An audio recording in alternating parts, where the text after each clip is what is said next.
So now that they're arranged by size, you can not only tell something about each individual one, but you can see there's many more of the ones here in the middle than there are of the larger ones, or than there are of the smaller ones.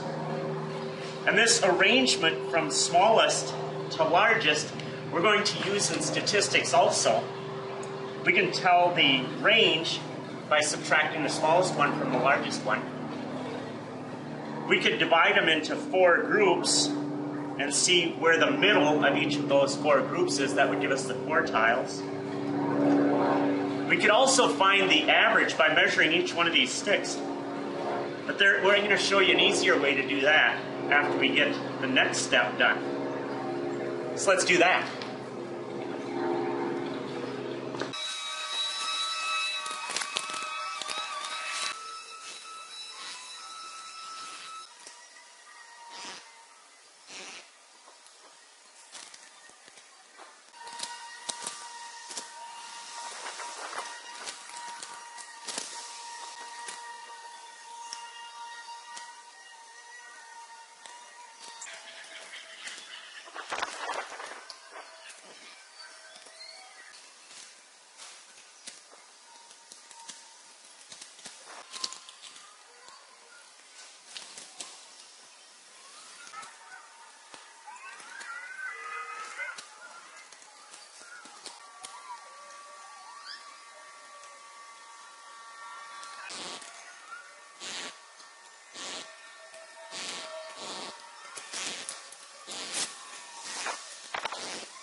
All right, so those normally distributed floorboards that we saw laid out before, you can see stacked here according to their size, and they form what's called a normal curve.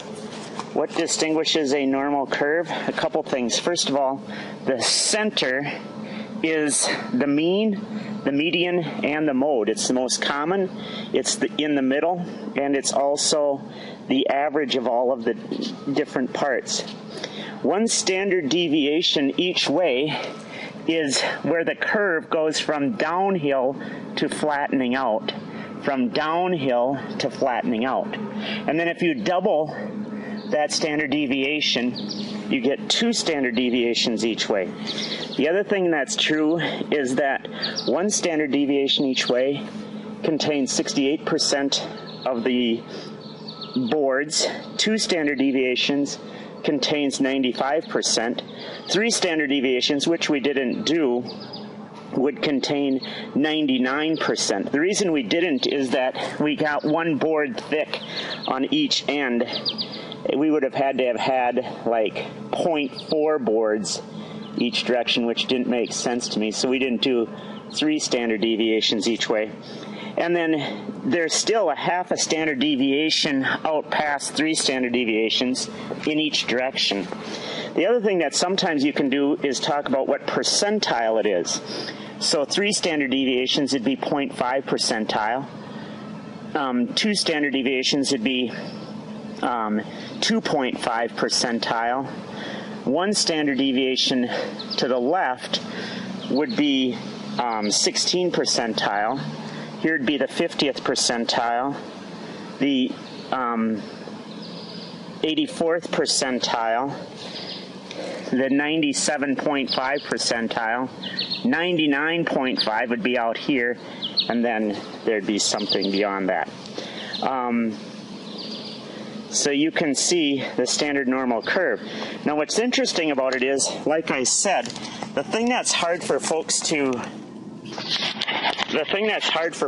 realize is that this standard deviation is related to how many boards there are of each of the different lengths. And so you see here, these are the boards stacked up by length. And you have the shortest boards on the left side, the longest boards on the right side. The greatest number of boards is right in the middle. All of this from that random, well, it wasn't random, it was a normal distribution set of sticks that we saw before.